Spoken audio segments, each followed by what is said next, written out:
अस्सलामुअलैकुम। Direct line के साथ मैं हूं जवेरिया जैद। नाज़रीन, मार्का हक को 1 साल मुकम्मल होने पर कौमी असम्बली में करारदाद मंजूर की गई, जिसमें पाक फ़ौज को खिराज तहसीन पेश किया गया। इसके साथ साथ हमने ये भी देखा कि किस तरह से मार्का हक की कामयाबी को सेलिब्रेट किया गया और इसके हवाले से तमाम तर जो नशरियात थीं, तमाम तर जो तकरीबात थीं, उससे एक न्यूज़ ने आपको आगाह भी किया। लेकिन नाज़रीन, आज के प्रोग्राम का आगाज़ जो है वो हम करने जा रहे हैं कि इंटेलिजेंस इदारों और फोर्सेस ने बर वक्त कार्रवाई करके बलूचिस्तान से खातून खुदकुश बमबार को गिरफ्तार कर लिया। यानी एक तरफ हमने देखा कि किस तरह से मार्का हक को सेलिब्रेट किया जा रहा था, तो दूसरी तरफ जो स्पॉयलर्स थे वो अलर्ट थे और किस तरह से इस्लामाबाद में खुदकुश हमला जो है वो किया जाना था। लेकिन हमारी जो इंटेलिजेंस इदारे हैं उन्होंने बर वक्त कार्रवाई करते हुए इसको नाकाम बना दिया है। ये किस ज़हनियत का सबूत है, इसको हम समझने और जानने की कोशिश करेंगे। मासूम लड़कियों के जज्बात, गुर्बत, महरूमी और कम उम्री को हथियार बनाया जा रहा है। दहशतगर्द तंजीमें पहले ताल्लुकात बनाती हैं,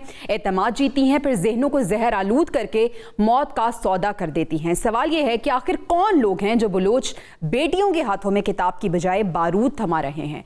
कौन है जो माँ की गोद को जनाजे में बदलने पर तुला हुआ है? इंटेलिजेंस इदारों ने बर वक्त कार्रवाई करके इस्लामाबाद को एक बड़ी तबाही से तो बचा लिया, मगर सवाल यह है कि कब तक हम सिर्फ आखिरी लम्हे में बचते रहेंगे? क्या वक्त नहीं आ गया कि हमें दहशतगर्दी के नेटवर्क ही नहीं, इस सोच को भी ख़त्म करना होगा जो नौजवानों को मौत की तिजारत पर आमादा करती है? नाज़रीन, अपने पैनल की राय इस पर जानेंगे, साथ ही साथ आलमी मंजरनामे का रुख करेंगे। दुनिया की सियासत एक और ख़तरनाक मोड़ पर खड़ी है। ईरान और अमरीका के दरमियान कशीदगी बढ़ती जा रही है बजाय कि कम हो जाए, क्योंकि अमरीकी सदर डोनाल्ड ट्रंप ने ईरान की जंगबंदी तजावीज़ मुस्तरद करते हुए इन्हें नाकाबिले कबूल करार दे दिया है। तेल महंगा हो रहा है, खित्ता बेचैनी का शिकार है और दुनिया एक नई आग के दहाने पर खड़ी महसूस होती है। सवाल यह है कि अगर मुज़ाकरात नाकाम हुए तो क्या मशरिक़ वुस्ता एक और जंग की लपेट में आ जाएगा? क्या आलमी ताकतें फिर अपने मफादात की जंग दूसरों की ज़मीन पर लड़ेंगी? क्योंकि खबर यह आ रही है कि ईरान वक्ती तौर पर यूरेनियम अफजूदगी रोकने पर तो आमादा है, मगर अमरीकी शराइत मानने से इनकार कर रहा है। तो क्या ये ज़िद दुनिया को तबाही की तरफ ले जाएगी या मफाहमत अपना रास्ता बनाएगी? इन्हीं तमाम सवालों के जवाब जानने के लिए मेरे साथ मौजूद है। अपने पैनल का तारुफ आपसे करा देती हूँ। आज के डिस्कशन के लिए ब्रिगेडियर रिटायर्ड हारिस नवाज साहब, डिफेंस एनालिस्ट, हमारे साथ मौजूद हैं। इसके साथ साथ गुलाम रसूल बलोच साहब, जो कि एक्स एम्बेसडर हैं, डिस्कशन का हिस्सा होंगे, और डॉक्टर राना एजाज साहब, आईआर एक्सपर्ट, वो भी हमारे साथ होंगे। लेकिन ब्रिगेडियर साहब, मैं आगाज़ आपसे करना चाहूँगी और सर सवाल ये करना चाहूँगी कि इस्लामाबाद में जो एक बड़ी कार्रवाई होने जा रही थी, इंटेलिजेंस इदारों ने बर वक्त कार्रवाई करते हुए इस कार्रवाई को तो रोक लिया, लेकिन सर बहुत से सवालात हैं जिन्होंने जन्म ले लिया। ख़ास तौर पे हमने देखा कि एक बार फिर एक बच्ची को इस्तेमाल किया गया, ख़वातीन को इस्तेमाल किया जा रहा है। सर, आप क्या समझते हैं कि ख़वातीन को हथियार के तौर पर क्यों इस्तेमाल किया जा रहा है? क्या ये इजी टारगेट हैं, इनको मैनिपुलेट करना आसान है? ये किस जहनियत की अक्कासी कर रहा है? लेकिन जवेरिया, बात यह है कि एक बलोच रवायत में ख़वातीन का एहतराम, इज्जत बहुत ही ज़्यादा है। मैं हैरान हूँ कि ये जो मिस्टर बशीर ज़ेब और ये जो कंपनी है जो दहशतगर्दी फैला रही है, ये किस किस्म के बलोच हैं? जो कि बलोच तो बहुत ज़्यादा इज्जत के बच्चों का, औरतों का एहतराम करते हैं, और उनको अगर ये ल्योरिन करते हैं, व्हाट्सएप दिखा के, तस्वीरें दिखा के, फिर उसके बाद ब्लैकमेल ले जाते हैं, रेप करके उनकी वीडियो बनाते हैं, फिर वो ब्लैकमेल करते हैं, फिर उनके अपने जो घिनौने इल्जाम है वो पूरे करते हैं। और ये बच्ची भी इसी तरह, इससे पहले भी अगर आपको याद हो कि कराची हब के पास बलूचिस्तान से आती पकड़ी गई थी, वो भी इस तरह खुद कुछ बमबारी के लिए आ रही थी, और ये भी बच्ची इस तरह पकड़ी गई है।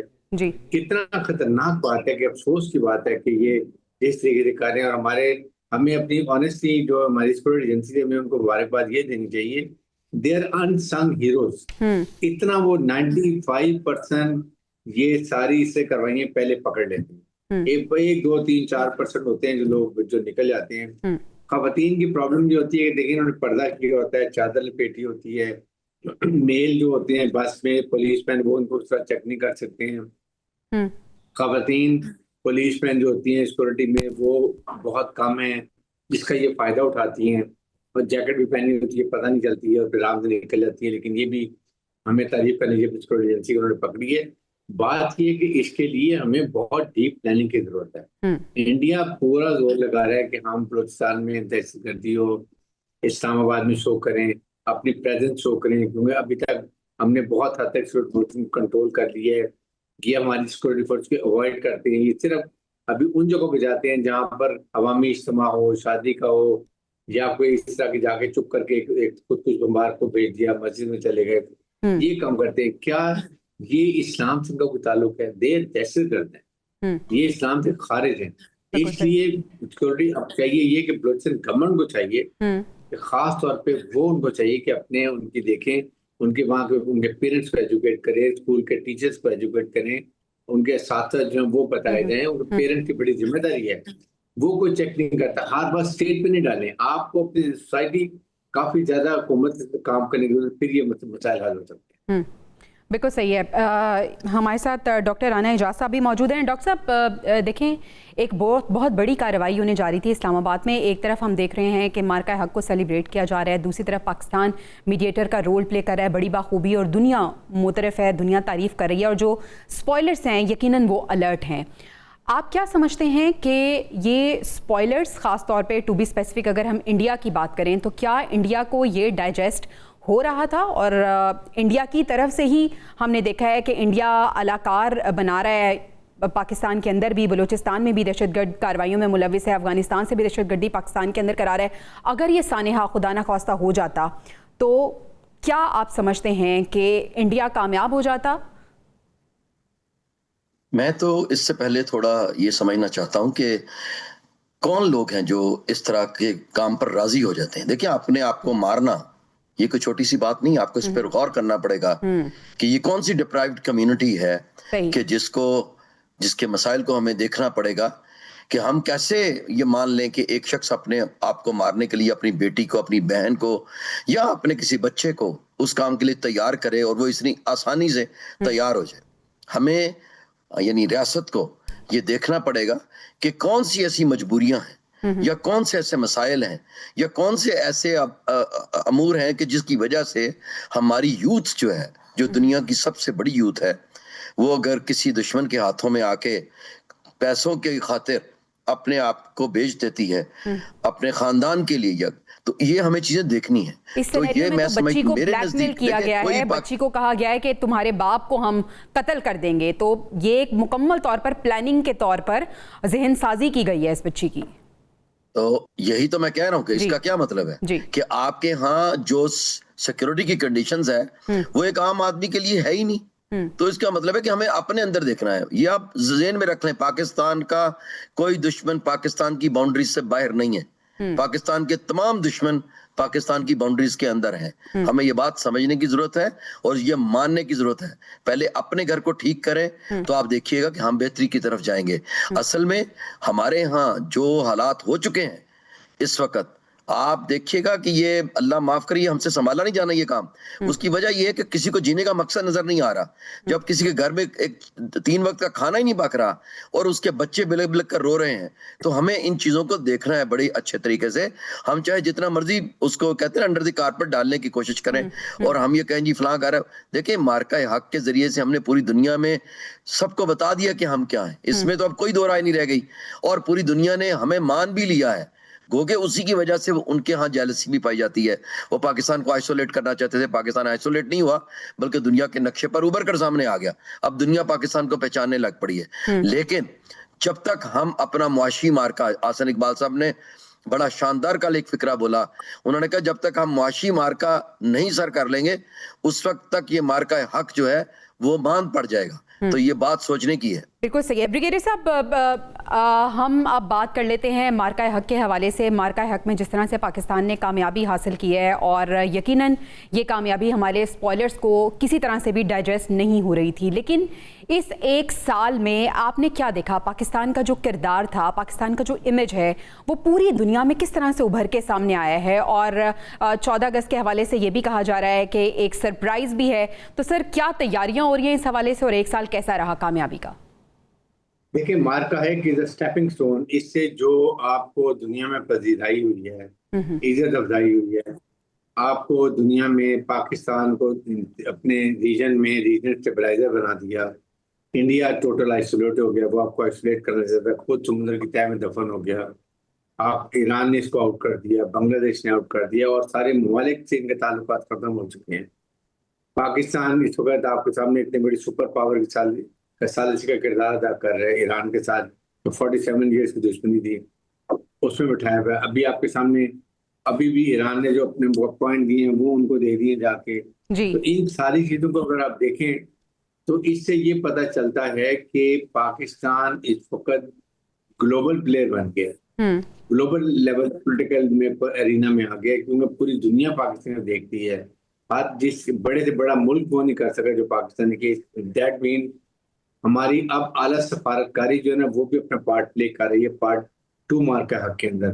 फील्ड मार्शल ने वहां मैदान मारा और अभी यहाँ भी देख लें, हर जगह पर वो ईरान से बात करते हैं, प्रेसिडेंट ट्रम्प से बात करते हैं, प्राइम मिनिस्टर बात करते हैं, दुनिया के सुप्रीम मुमलिका जिनको कॉल कर रहे हैं, अभी भी पाकिस्तान साल सीकर कर रहे हैं। तो ये बहुत बड़ी पाकिस्तान के लिए है। लेकिन अब हमारे नेक्स्ट जो है ना ये हमारी इकोनॉमी, सारी चीजों के साथ अगर हम एक इकोनॉमी रिवाइव कर लेते हैं, ये आपके लिए बहुत बड़ी अचीवमेंट होगी। चाहे वो सीपैक हो या माइनर मिनरल्स हो या आपकी exploration of oil drilling offshore हो या इंफॉर्मेशन टेक्नोलॉजी हो, इन चीजों के अंदर आप पूरा जोर लगाने की जरूरत है। अगर हम इकोनॉमिक तरक्की करेंगे तो हम अपने फैसले। देखो सीएम ब्रिगेडियर साहब ने बहुत इंपॉर्टेंट पॉइंट रेज किया है, जो डॉक्टर साहब भी बात कर रहे थे कि इकोनॉमी की रिवाइव करना बहुत ज़्यादा ज़रूरी है, क्योंकि ये सम्राट अगर आम आवाम तक पहुंचे तो फिर इसका इम्पैक्ट बहुत ज़्यादा होगा। हमें गुलाम रसूल बलोच साहब ने भी ज्वाइन कर लिया। सर बहुत शुक्रिया आपके वक्त का। सर सबसे पहले तो आपसे मैं बात यही करना चाहूँगी, बलूचिस्तान में जो हमने देखा कि एक और बच्ची सामने आई और वज़ीर आला बलूचिस्तान की जानिब से कहा गया कि इस बच्ची को इस्तेमाल किया जा रहा था, एक बहुत बड़ा खुदकुश हमला होने जा रहा था इस्लामाबाद में, और इंटेलिजेंस इदारों ने बर वक्त कार्रवाई करते हुए ये मंसूबा जो है इसको नाकाम बना दिया। सर आप क्या समझते हैं कि ये कौन सी जहनीत है, कौन से गिरोह हैं जो इसके पीछे कार फरमा हैं, जो पाकिस्तान का इमेज ख़राब करने की कोशिश कर रहे हैं और जो इस तरह से ख़ास तौर पर ख़वातीन को, बच्चियों को अब इस्तेमाल कर रहे हैं?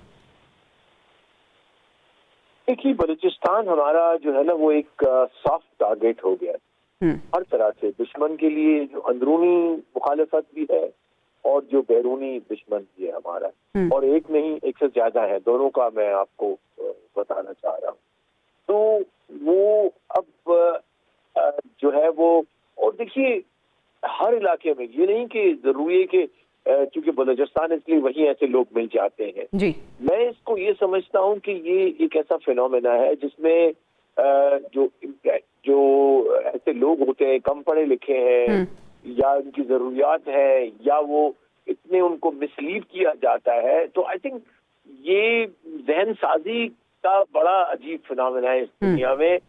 बड़े से बड़े मुआशरे जहाँ पे आपको नजर आता है, यूएस में आप देखिए एक बंदा है, टीचर है, और वो जाके कोशिश करता है अपने प्रेसिडेंट को असैसिनेट करने की। लिहाजा इसको हम सिर्फ लोकलाइज नहीं कह सकते। Yes there is a problem Balochistan में, इस बात से इनकार नहीं कि साल की बैड गवर्नेंस है, साल की निगलेक्ट है, अंदरूनी मसाइल है, बाहर के मसाइल है, और उसका अपना एक स्ट्रक्चर है। लेकिन उसको मराहिलवार जो है वो हमने उसको ठीक करना है। जो नजर आ रहा है कि कोशिश कर रही है इस वक्त की जो प्रोविंशियल गवर्नमेंट है, अपने आप लोगों को विन ओवर करने की कोशिश कर रही है। और अच्छी बात यह है कि इंटरडिक्शन किया है। देखिए ना, मैं हमेशा कहता हूँ शायद आपके उसमें भी कहा होगा कि टेररिज्म का सबसे बड़ा जो तोड़ है वो है इंटरडिक्शन। इट मीन्स उसको होने से पहले बचाना। It was wonderful. मैं इसको पॉजिटिव समझता हूँ। So I think we should continue with that. ऐसे बच्चे, ऐसे बच्चियां, ऐसे फैमिलीज जो वनरेबल है या उनके हाथ में आ जाते हैं, उसका पता लग जाता है, we should reclaim them, get them back. फिर ये कि उसको रिहेबिलिटेट करें। बिल्कुल सही है। डॉक्टर साहब इससे पहले भी जब हम बात कर रहे थे तो आप भी कह रहे थे कि हमें अपनी इकोनॉमी को रिवाइव करना चाहिए, हमें कुछ ऐसे इकदाम करने चाहिए जिससे आम आवाम भी फ़ायदा हासिल कर सके। आप समझते हैं कि इस एक साल में पाकिस्तान का इमेज जिस तरह से बेहतर हुआ है, पाकिस्तान को अब इस मौके का फ़ायदा उठाना चाहिए, फ़ॉरेन इन्वेस्टमेंट पाकिस्तान के अंदर आनी चाहिए, सरमायाकारी होनी चाहिए? अगर ऐसा है तो सर कौन से इकदाम हैं जिन्हें उठाना बहुत ज़्यादा ज़रूरी है कि हम इस मौके का भरपूर फ़ायदा उठा सकें? डॉक्टर साहब माइक म्यूट है आपका, आई गेस। अच्छा, दुनिया में कोई भी मुल्क आपके मुल्क के अंदर इन्वेस्टमेंट उस वक्त तक नहीं करेगा जब तक आपके मुल्क के अंदर सियासी और मुआशी स्टेबिलिटी नहीं आती। सियासी स्टेबिलिटी आएगी, जिसे आप पॉलिटिकल स्टेबिलिटी कहते हैं, उसके बाद उसके खुद ब खुद उसके फ्रूट्स आने शुरू हो जाएंगे और आपके यहाँ इकोनॉमिक स्टेबिलिटी शुरू हो जाएगी। पॉलिटिकल स्टेबिलिटी आती है जब एक मैंडेट जो है वो लोगों का मैंडेट उनके हाथ में दिया जाए। अनफॉर्चुनेटली पाकिस्तान में इस वक्त सारा मसला ही आपके मैंडेट का है और फिर उसका जो कह लें कि अथॉरिटी और लेजिटिमेसी का है। जब लेजिटिमेसी आपके यहाँ नहीं होती तो आप बाहर से अपनी लेजिटिमेसी ढूंढते हैं, तो यकीनन वो आपको वक्ती तौर पे एक बहुत बड़ा मिल चुका है उसका एडवांटेज। आप उसको कैसे अब फायदा उठाएं उसका, और किस तरह से आप जो है अपने उसके दुनिया से इन्वेस्टमेंट यहाँ ला सकते हैं, उसका एक ही तरीका है कि जब तक आपकी हुकूमत IMF की बात मानते हुए लोगों को महंगाई पर मजबूर कर रही है और लोगों से ही कुर्बानी मांग रही है, जबकि हुकूमत अपनी अयाशियों और अपने प्रोटोकॉल्स पर कहीं ज्यादा पैसा खर्च कर रही है, ब्यूरोक्रेसी की गाड़ियों पर करोड़ों रुपए खर्च किया जा रहा है, जजेस की ऐसे जजेस कि जिनका जीरो रिजल्ट है। पूरी दुनिया में पाकिस्तान की अदलिया सबसे कम दर्जे पर है और वो अदलिया के लिए करोड़ों रुपए की गाड़ियां खरीदी जा रही हैं, BMWs। तो जहां पर ये होता आप समझते हैं कि अपने जो अखराजात है उसमें कमी आनी चाहिए और पॉलिटिकल स्टेबिलिटी बहुत ज़्यादा ज़रूरी है अगर हम इकोनॉमी को स्टेबल करना चाहते हैं। नाज़रीन, हमें ब्रेक पर जाना है, ब्रेक से वापस आएंगे तो हम बात करेंगे ईरान और अमेरिका के दरमियान मुज़ाकरात में क्या अपडेट्स हैं, क्या चल रहा है, पाकिस्तान का किरदार क्या है, अपने पैनल की राय पर जानेंगे। ब्रेक के बाद stay with us. Welcome back नाजरीन। ट्रंप ने ईरान की जंगबंदी तजावीज़ मुस्तरद करते हुए इन्हें नाकाबिले कबूल करार दिया और दूसरी तरफ ईरान ये कह रहा है कि जंगबंदी के लिए ईरान की जानिब से पेश गई तजवीज़ एक जिम्मेदाराना पेशकश थी, अगर लड़ने पर मजबूर किया जाएगा तो हम लड़ेंगे। और इसके साथ साथ ये भी कहा गया है कि अमेरिका गैर माकूल मुतालबात कर रहा है। ब्रिगेडियर साहब, सवाल ये है कि अगर दोनों तरफ से जो तजावीज़ पेश की जा रही हैं पाकिस्तान के थ्रू जो है वो एक दूसरे को पहुंचाई जा रही हैं, अगर ये तजावीज़ नहीं मान रहे तो सर फिर क्या फ्यूचर होने जा रहा है इस जंग का? हम तो ऐसे समझ रहे थे और ऐसा लग रहा था कि हम सेकेंड राउंड के बिल्कुल करीब आने वाले हैं, लेकिन अभी ऐसा लग नहीं रहा। कैसे देखते हैं आप सिचुएशन को? देखिए जवेरिया, बात ये है कि एक तो लड़ाई बड़ा मुश्किल है। आप मुझे बताइए कि ओवर 60 डेज से ज्यादा हो गए हैं, तकरीबन 70 डेज हो गए लड़ाई के जी, और अभी तक जो इकोनॉमी का हाल है, एनर्जी का क्राइसिस है, दुनिया की इंडस्ट्री बंद हो रही है, rationing of diesel petrol gas हो रहा है, तमाम वाले को problem. Can the world afford another war for 2 months के लिए? Not at all, very difficult जी। ना आपको नेटो करने देगा, ना यूरोपियन यूनियन करने देगी, ना गल्फ कंट्रीज करने देगी। उनका सोचें सारा ऑयल अभी पड़ा हुआ कुओं में, ईरान के लिए भी यही पोजीशन है, ये सारा ड्राई हो जाएंगे। इसलिए ये दिस बेसिक लॉजिक है, ये बड़ा मुश्किल है। ना अमेरिकन पब्लिक इसके लिए करने देगी, ना सेनेट करने देगी। He has to get permission, Congress से 60 से ज्यादा हो गए हैं जी। बात ये कि दे बोथ है, ये Iran American are using only posturing कर रहे हैं, मसल फ्लेक्सिंग कर रहे हैं, प्रेशर टैक्टिक्स कर रहे हैं कि किसी तरीके से ईरान को अंडर प्रेशर ला के अपनी मर्जी की डील करा लें, which is there wrong. Iran उस तरह की कौम नहीं है कि ये आपके डर जाएगी, लेकिन उनकी भी मुतालबात है आपको कहीं गिव एंड टेक करें और आप जब साजगार माहौल पैदा करें। रोज अपने कहना हम अटैक कर देंगे, हम ईरान को तबाह कर देंगे, ईरान का बुरा हाल कर देंगे। Stop listening to Israel. Israel यही चाहता है कि ईरान बिल्कुल डिसिमेट हो जाए और उसका इजराइल का ख्वाब, जो ग्रेटर इजराइल का ख्वाब पूरा हो जाए, जो कि नहीं होना चाहिए।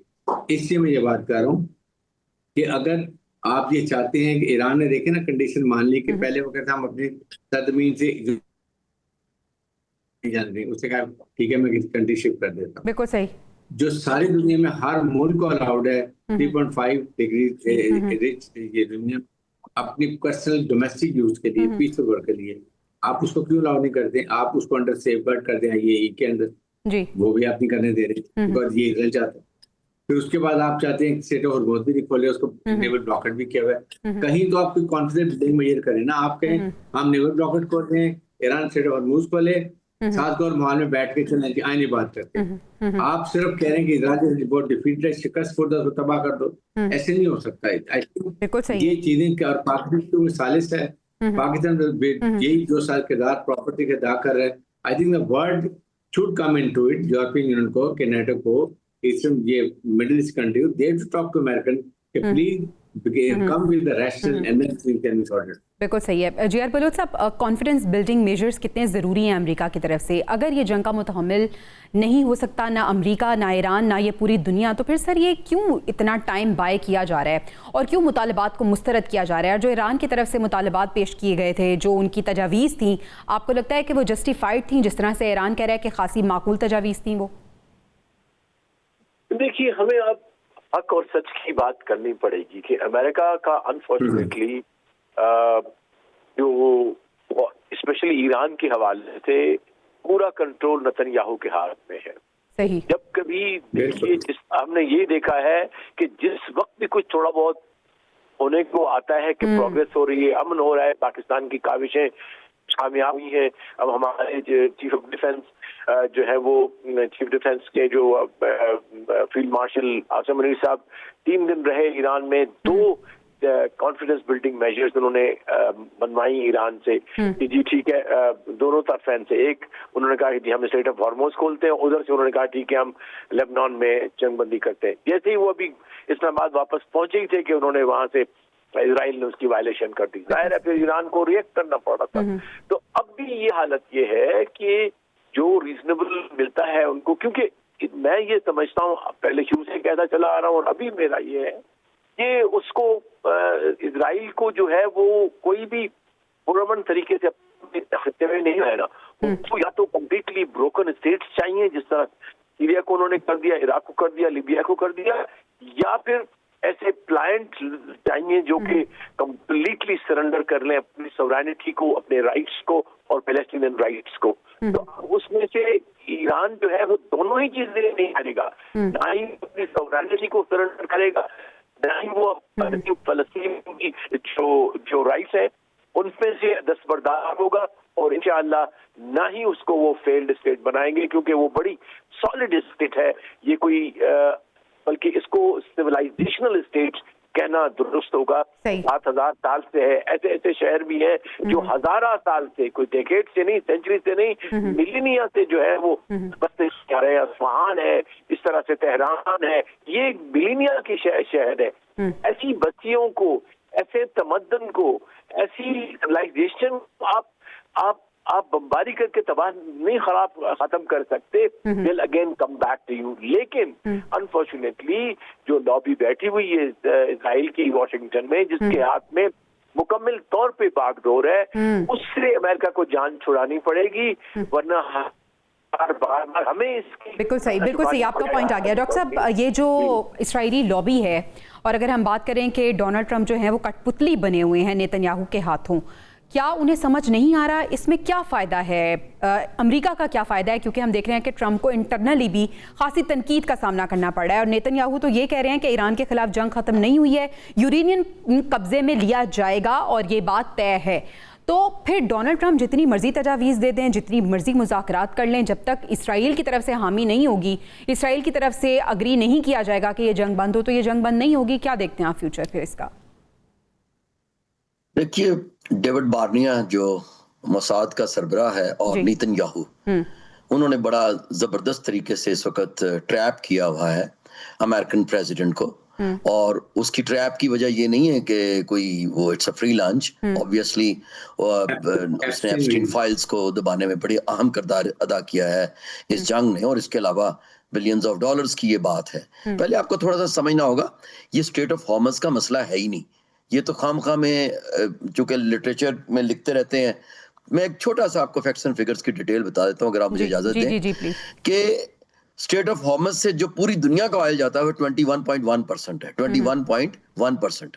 स्टेट ऑफ मलाक्का से दुनिया का सब जो ऑयल जाता है वो 29.1%, यानी सबसे ज्यादा ये है। उसके बाद आ जाती है केप ऑफ गुड होप जो साउथ अफ्रीका में है। पहले मैं स्टेट ऑफ मलाक्का का बता दूं, ये ईरान और इंडोनेशिया के दरमियान एक बड़ा बोटलनेक सा तंग सी है ये जगह। तो उसके बाद मैंने बताया कि जो state of good hope south Africa की है, वहां पे 6.1% ऑयल दुनिया का जाता है। और उसके बाद आपकी आती है डैनिश स्ट्रेट्स, वहां पर भी 6.1% दुनिया का ऑयल जो है वो जाता है। ठीक है। तो अमेरिका का ऑयल कितना स्टेट ऑफ हॉर्मज से गुजरता है? 8% only. 8% oil of American passes through that Strait of Hormuz. मुझे बताएं, जब वो 90% ऑयल अल्बर्टा से लेते हैं, जो कि कनाडा के साथ उनका है, उनको इस स्ट्रेट ऑफ हॉर्मज से क्या पड़ी हुई है?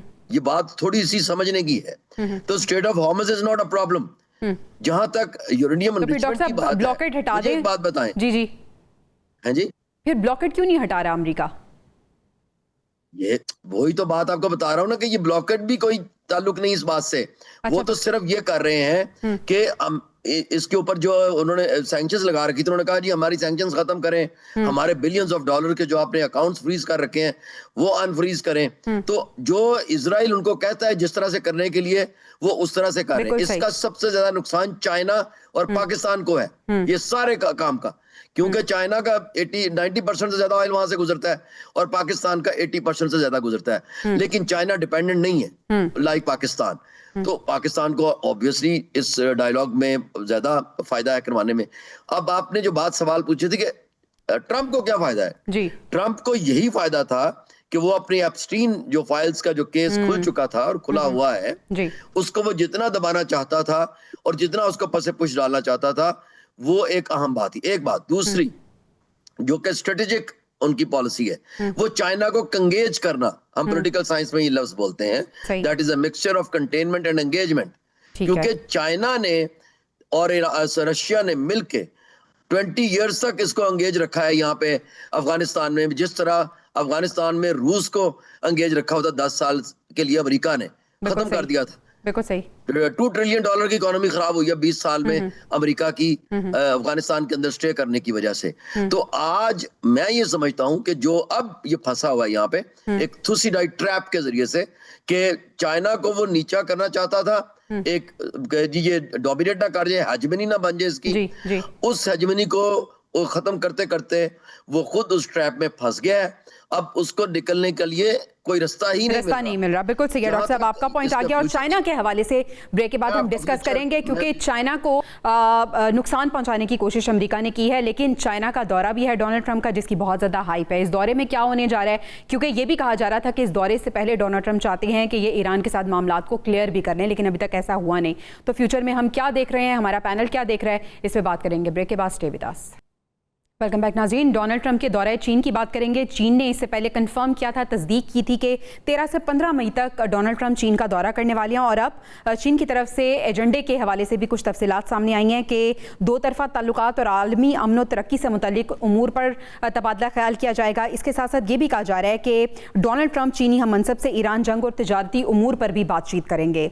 जी.आर. बलोच साहब, कितना इम्पोर्टेंट आप देखते हैं ये दौरा चीन डोनाल्ड ट्रंप का? देखिए, इसमें ये दौरा बहुत अहम है, इसलिए कि इस वक्त दुनिया में दो ताकतें हैं, अमेरिका और चाइना। ठीक है। और चाइना और अमेरिका की तरफ से ट्रंप हैज बीन ट्राइंग, वो कोशिश करता रहा है कि किसी तरह से जो है वो चाइना के साथ कोई ऐसा टेंशन न बने जिससे मजीद और इश्यूज डेवलप हों, क्योंकि उनकी डिपेंडेंसी है चाइना के ऊपर रेयर अर्थ के हवाले से और कुछ और भी चीजें हैं जो कि उसके अंदर वहां से उनको जरूरत होती है उस चीज की।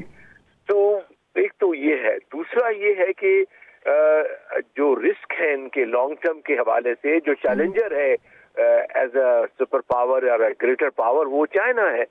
तो वो चाइना की कंटेनमेंट की पॉलिसी शुरू से ही काफी साला बल्कि ओबामा से चल रही है जी। और उसने कोशिश की है कि ऊपर से नजर आए कि नहीं, हम कंटेन अपना दुश्मन की बजाय उसको हम कंपेटिटर समझते हैं, जो उनकी सिक्योरिटी बना अभी पॉलिसी आई थी।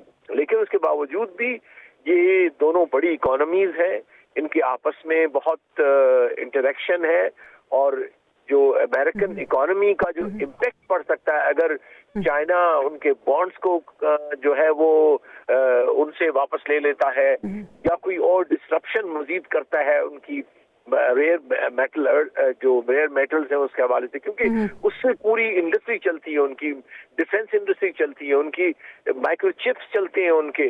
सो तमाम का तमाम जो है वो टेक्नोलॉजी फिर इनको बहुत सेटबैक हो सकता है। और इसलिए वो मैं समझता हूँ ये दौरा उस लिहाज से। लेकिन अब जो है हालात ये हैं कि अब जो स्ट्रेट ऑफ हॉर्मोज का खोलना और जो क्राइसिस हैं गल्फ के वो सबसे ऊपर होंगे। और इसका जिक्र उन्होंने किया भी था चाइनीज फॉरेन ऑफिस में कि अगर ये मसला हल ना हुआ तो टॉप एजेंडा पे हम इसी को रखेंगे।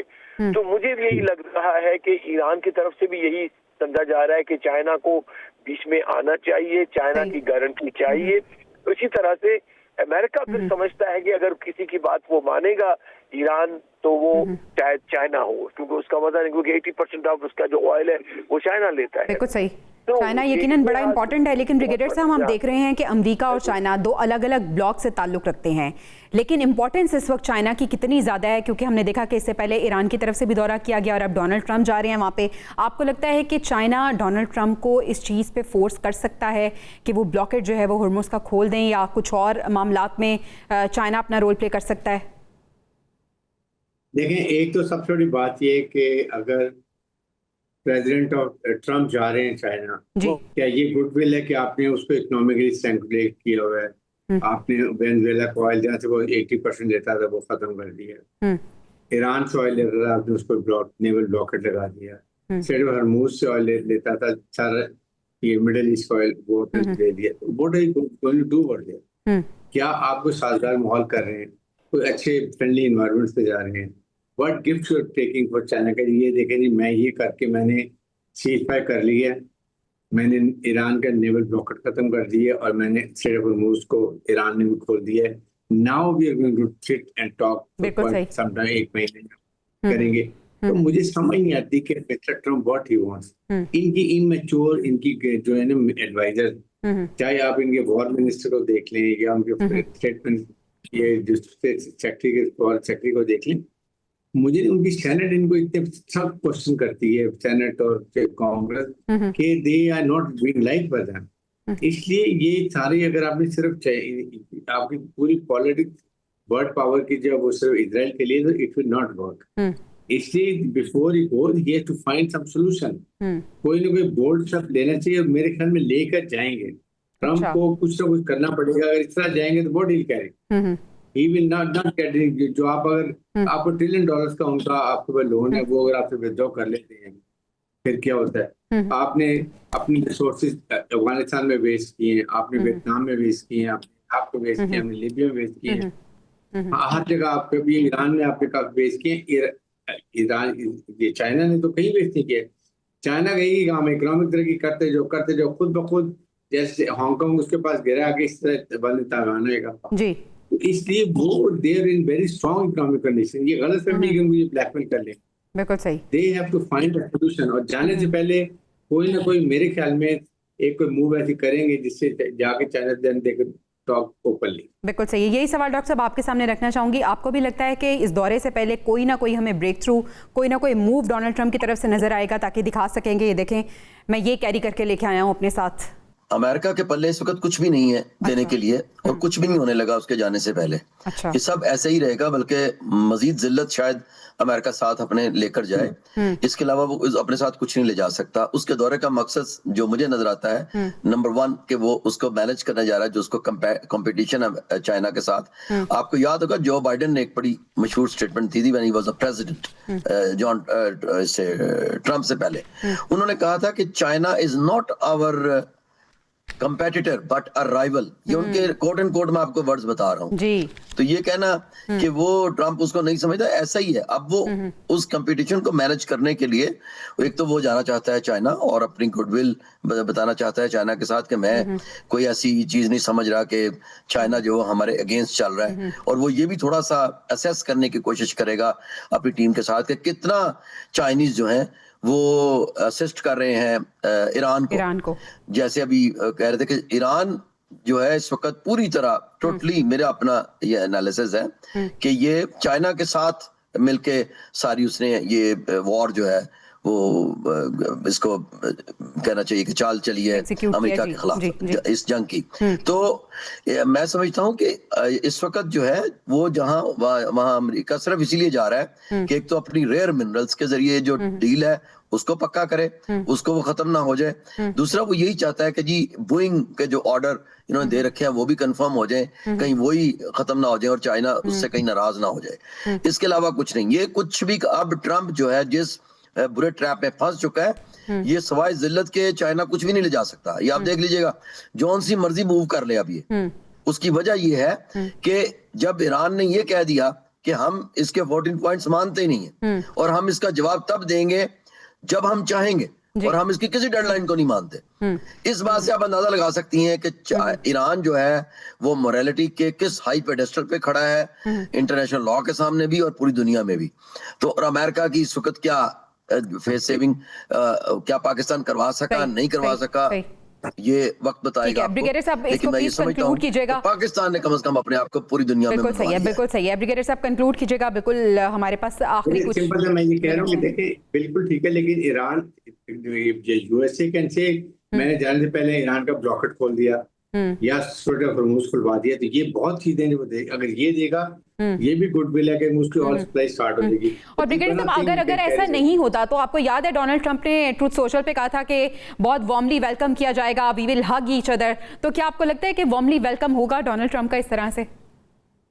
वार्मली वेलकम करेंगे, सुपर पावर का जा रहा है तो वो जा रहा है, इज्जत तो वो करेंगे, जाहिर है कि हॉस्पिटल तो वो शो करेंगे, लेकिन उसके बाद वो कैसे क्वेश्चन में क्या होता है, that is going to be seen. इस पे बिग क्वेश्चन। बिल्कुल सही है। और आपको अभी भी ये लगता है कि हो सकता है कि जाने से पहले कोई अहम मूव या अहम ब्रेक थ्रू जो है वो नजर आ जाए। नाज़रीन, मेरे पैनल की राय आपने जान ली, अपने पैनल का शुक्रिया अदा करना चाहूंगी। इंशाल्लाह आपसे कल मुलाकात होगी। अल्लाह ने के बाद।